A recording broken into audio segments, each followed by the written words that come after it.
Personne n'aurait cru l'agent de sécurité James s'il n'avait pas eu une preuve vidéo de ce qui s'était passé cette nuit-là. Il avait été témoin de nombreuses choses horribles en travaillant à la morgue ces derniers mois. Mais voir une jeune femme littéralement revenir d'entre les morts dépassait de loin tout le reste. Et il n'allait pas affronter cela seul. La police pensa d'abord que James faisait une blague. Une femme revenant d'entre les morts à la morgue? Oui, bien sûr. Ils avaient déjà entendu beaucoup de déclarations douteuses, mais rien d'aussi stupide auparavant. Pourtant, James avait les images de sécurité pour prouver ses affirmations. En les voyant, les agents se rendirent à la morgue aussi vite que possible. James avait gardé toutes les portes fermées, donc la femme, morte ou vivante, devait encore se trouver à l'intérieur. Ce qu'elle faisait, personne ne le savait, mais les policiers étaient déterminés à mettre rapidement fin à cette folie. Ils firent irruption dans la morgue et ne mirent pas longtemps à trouver la femme. Mais ce qu'ils virent les marquerait à jamais. Comment cette femme était-elle revenue d'entre les morts? Que lui était-il arrivé? Et qu'avaient découvert les policiers à l'intérieur de la morgue? Avant de commencer, écrase le bouton like, assure-toi de t'abonner si ce n'est pas déjà fait et active la cloche de notification pour ne manquer aucune nouvelle histoire. Il n'y a pas grand-chose de plus effrayant que les gardes de nuit dans une morgue. L'agent de sécurité James y travaillait depuis des mois, mais il ne se sentait toujours pas totalement à l'aise entouré de tous ces corps sans vie. Et cette nuit-là en particulier, quelque chose allait se produire qui ferait en sorte qu'il ne s'y habitue jamais. Le corps d'une jeune femme fut amené dans la morgue sur un brancard. Elle était morte quelques heures plus tôt et avait été conduite directement à la morgue. Le médecin légiste ne voulut pas dire à James ce qui lui était arrivé ni pourquoi il portait un intérêt aussi particulier à cette affaire. Il se contenta de lui ordonner de ne pas regarder les caméras de la salle d'autopsie. James trouva cela très étrange. Le médecin légiste pratiquait habituellement les autopsies pendant la journée, durant ses heures de travail, et certainement pas au milieu de la nuit. Et pourquoi n'avait-il pas le droit de regarder les images des caméras? Ce n'était pas comme s'il n'avait jamais vu le corps auparavant. James aida le médecin légiste à amener le corps de la femme, mais dès qu'ils eurent terminé, celui-ci lui ordonna de sortir et de prendre sa pause. Ce n'était pas près d'arriver. James était devenu encore plus curieux à propos de cette affaire et était bien décidé à regarder les images, même s'il le regretterait plus tard. Il sortit de la pièce en faisant semblant d'aller dehors, mais se retourna discrètement et se dirigea silencieusement vers son poste. Le médecin légiste tomba dans le piège et ne soupçonna rien.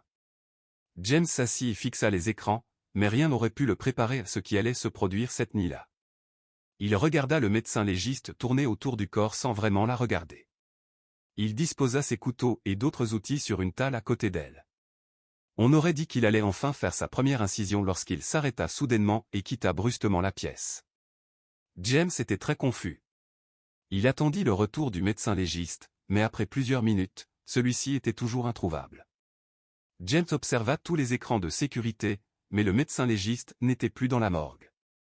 Il rembobina les images et le vit quitter le bâtiment. Mais pourquoi? Après quelques minutes supplémentaires, James décida d'enquêter. Et si quelque chose s'était passé dehors? Les chances étaient faibles à cause du faible taux de criminalité, mais tout de même, et s'il y avait autre chose? Et si tout cela était lié au corps? Toutes ces questions envahirent l'esprit de James tandis qu'il avançait lentement vers la porte d'entrée. Il l'ouvrit et braqua sa lampe torche dans l'obscurité. Dehors, tout était silencieux et plongé dans le noir. Il n'entendait que le grondement du système de climatisation du bâtiment. Il remarqua cependant un véhicule sur le parking qui n'était pas là auparavant. Il s'apprêtait à rentrer quand il entendit un bruit étrange. « Allô » cria-t-il. « Il y a quelqu'un » Personne ne répondit. James haussa les épaules et rentra à l'intérieur. Il ferma la porte d'entrée et la verrouilla derrière lui. Ainsi, si le médecin légiste revenait, il devrait appeler James pour qu'on lui ouvre. James traversa les couloirs vides, avec l'intention de retourner à son poste. Mais quelque chose lui fit changer d'avis. L'idée de ce corps mystérieux, allongé seul dans une pièce vide, le poussa à modifier sa trajectoire. Il passa devant la porte de son poste et se dirigea directement vers la salle d'autopsie. Son cœur battait à tout rompre lorsqu'il tendit la main vers la poignée de la porte. Il prit une profonde inspiration et ouvrit la porte d'un coup. Elle était là, allongée sur la table d'autopsie froide. James n'avait jamais vu de cadavre auparavant, pas en vrai, en tout cas. Il regardait beaucoup de films policiers, mais à la morgue, il ne voyait que les sacs contenant les corps. James observa la peau pâle de la femme. Elle avait l'air si paisible, mais cela n'allait pas durer. Il fit le tour de la table en gardant ses distances. Il ne voulait pas risquer de compromettre des preuves. Être dans cette pièce sans le médecin légiste était déjà une mauvaise idée, mais laisser ses empreintes sur sa peau serait encore pire. Il resta dans la pièce encore quelques minutes, puis quelque chose se produisit. Alors que James retournait vers la porte, il remarqua quelque chose d'étrange sur le corps.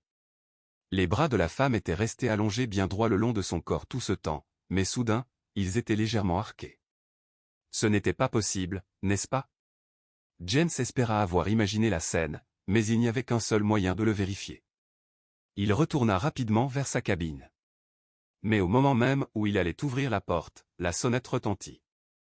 James sursauta et son cœur se mit à battre à toute vitesse. Hésitant, il se dirigea vers la porte d'entrée et demanda qui était là. Aucune réponse. James ouvrit lentement la porte, mais il n'y avait personne.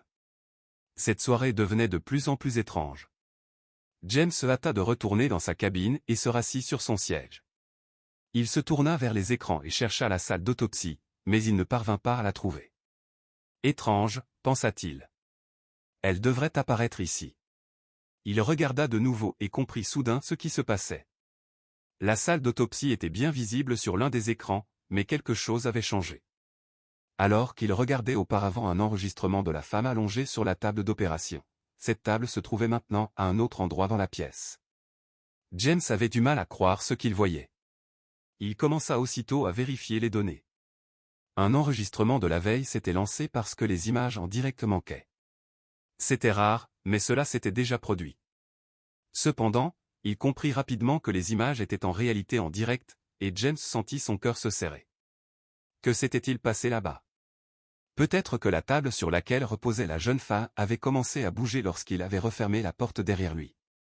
Il n'y avait qu'un seul moyen de le savoir, rembobiner les images jusqu'au moment où lui-même apparaissait à l'écran, car quelque chose avait dû se produire après cela. Il n'eut pas besoin de rembobiner longtemps. Avant même d'arriver au moment où il se trouvait encore dans la pièce, James avait déjà la réponse qu'il cherchait. Mais c'était probablement la réponse qui l'effrayait le plus.